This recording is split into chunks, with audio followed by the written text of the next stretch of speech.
Hi, I'm Jim Linnell with Tandy Leather. I'm going to be showing you how to make a wallet, and I'll be going through each of the steps with each of the tools in enough detail so that you'll know how to get the best results out of your leatherwork. We're going to build an interior for our wallet, and we're going to cut all of those pieces out now. You'll find a copy of all of these parts online, and you can print out a copy of that. I've taken and trace those outlines onto some bag stiffener. It's just a little bit of a stiff cardboard, and I've written on the top of each one how many of each piece I need to cut. Some of these where it says cut two, one left, one right, just trace it once and then I'll flip it over to cut a second one so that I have a left and a right version of them. So, and this makes these wallet interior parts reusable. You can use these over and over again. When I get done with these, I'll punch a hole in each one of these and put a key post through it or something like that so that I can keep them all together. And next time I need to make a wallet, here we go. I've got these parts all cut out ready to reuse, and you can get a lot of use out of these templates like this. So it's a good idea on the popular projects that you're working on to maybe make some templates of the parts that you're going to want to cut often. So we're going to cut this wallet interior out of some 2-3 ounce veg tan cowhide. It's just natural leathers, just like what we were tooling our wallet back on, except that it's a lot thinner, which will keep us from having a lot of bulk in the project as when you fold the wallet up. And so when you get ready to lay these out, if you have all of your parts, you can lay it out on your piece of leather to make sure you get maximum usage out of your piece of leather. If you want to lay them out like that, you can. It helps you to get the most out of your leather. And then what I'll do is I'll take just a common pencil, and I'll go ahead and just draw around the outline of this piece here, and that becomes my that's how I get my pattern on that piece of leather. I have it drawn on there, and we'll just got that one traced. We'll do this other one. This here is the pockets that that go on in our project. So here is the other part of those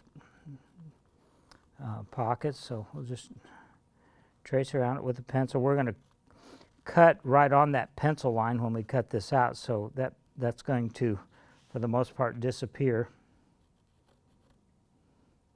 This piece right here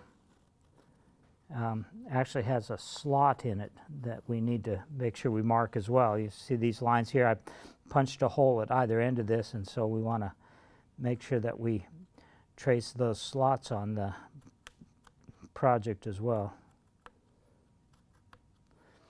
And there we go. We've got those two parts cut out. So let me show you the cutting out steps here then. I'm just going to use a razor knife. These come in a lot of different ways. This is one that's available from Tandy Leather. You can keep a sharp blade in it because when this one gets dull, you can just put a new one in there. So that's what I like to use. And I'm working on a cutting surface. This is just a high density plastic. Again, it's like a cutting board. It's something, again, that's available from Tandy Leather, but works real good. It protects the blade as you are cutting. You can cut right through it. It doesn't drag. Sometimes if you are working on wood or on hard rubber when you're cutting out your piece of leather, that will your blade will stick in that material, and it makes it hard for you to cut all the way through. But if you have a good sharp knife, this 2-3 ounce leather cuts fairly simply. You just, again, following those lines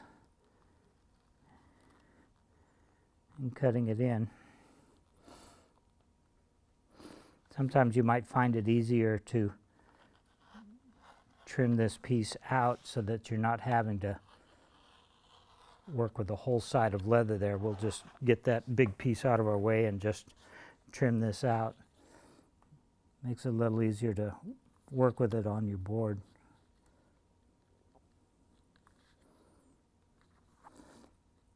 There are a lot of tools that are made for cutting leather. You could probably use a good pair of shears. You could use, one of the tools that historically has been used for doing this kind of cutting is a head knife. But most folks don't do enough leather work to be able to justify having a tool like that just for cutting it out.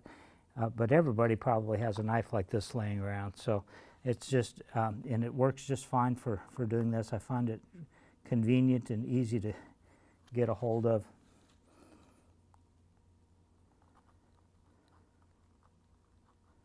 And again, it's real easy to keep a sharp blade in it. You don't have to spend a lot of time honing it.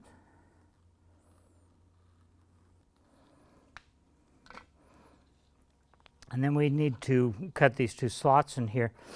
One of the things that works real good is if you'll take a round hole punch, just the smallest one you have, and punch a hole at each end of these slits.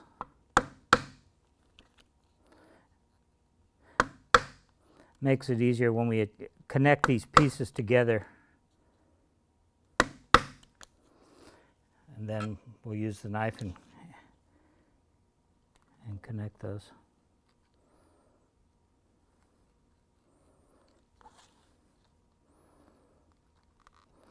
But it won't take you very long to cut these pieces out, and we'll be ready to start shaping them here in a second.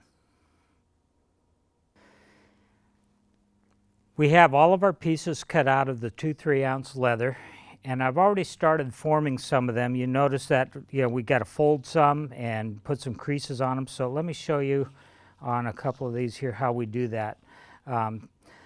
For example, on this pocket here, we have a crease that we run around the outside edge of it. So since this is veg tan leather, we'll just take and moisten it a little bit with a sponge and some water.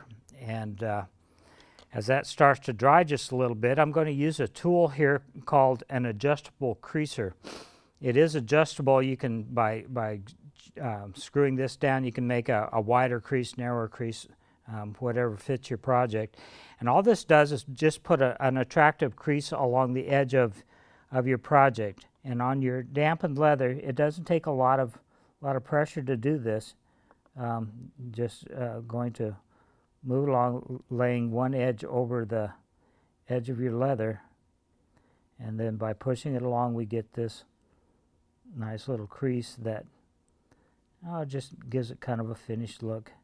I think if you look at a lot of finished leather goods, you'll see that a lot of times these raw edges, they'll run some kind of a crease. It's just a decorative border is all it is.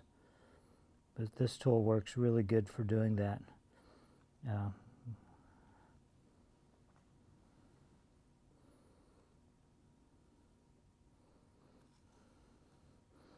And then once you get that on there, then you can come back and work it a little bit to get it a little more prominent. This is how those creases are put on there.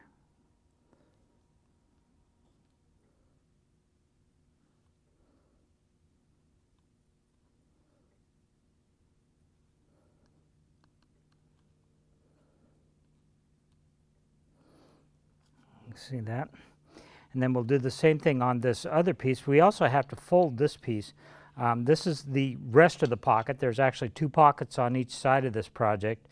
And this edge right here is the leading edge on that pocket that goes underneath that. So we'll dampen this down. We're actually going to dampen this whole piece of leather down because we also have to fold it and shape it so that it's ready to go in and be the pocket that it needs to be. So we'll first dampen it down with a little bit of moisture, and I'm not soaking it all the way through. You can see that it's just getting damp on the top edge, and the part that's going to show is actually this edge right here. If you look at this other side that I've already done, when these get laid together, we have a nice double pocket like this with that crease running along both edges there. So to do this on this side, we'll run, well, starting about here, we'll run along this edge over to the bottom of that, this side of it.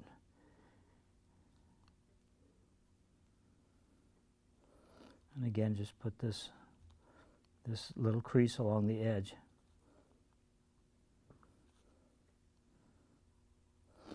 And then this piece needs to be folded as well. And basically the fold line goes right in the middle here. In fact, if you fold this piece in half, these two curved edges right here will pretty much line up, and when they line up, that will cause your fold to be almost in the middle here. So we'll just, while this is damp, we'll just go ahead and form this piece. You can use a tool like a creaser. This is a buffalo bone folder that we have, and just with a little bit of pressure here, you can get a nice sharp crease here, and then let this piece of leather dry, and it'll dry in that shape, and then we'll be ready to dye it and make the interior the color that we want it. But that's how we shape that piece. So when we get ready then to assemble this pocket will get stuck over the top and gives us a nice double pocket on the, and we'll have that on both sides, so it gives us 4 good usable pockets on our project. This will give you a rough idea what our wallet interior is going to look like. Like I said, it'll have a couple of pockets on either side. We have this center piece that holds that together, and you'll see that I've got some grooves in it here, or it looks like grooves. These are actually creases that I stuck in there with this same adjustable creaser, and all I did was, using a straight edge and using really about the same spacing, I just ran it up and back and forth until I had a multiple group of these creases running up there. And the reason for that is that will give us a little bit like an accordion type of an interior, allows us to fold when we fold the wallet in half. That way we won't have it wrinkling there. It'll disguise that. I use the adjustable creaser for doing this rather than wing dividers, because the creaser actually has kind of a blunt edge here. It actually puts a crease in the leather, whereas the wing dividers have a sharp point on them, and they would actually kind of scratch the leather. And I don't really want to scar this. I just want to add these creases. So that's the reason for this tool over the wing dividers. Thank you for joining me today. Be sure and check back often here at our blog, and we'll show you more tips and ideas on how to get the most fun out of your leatherwork.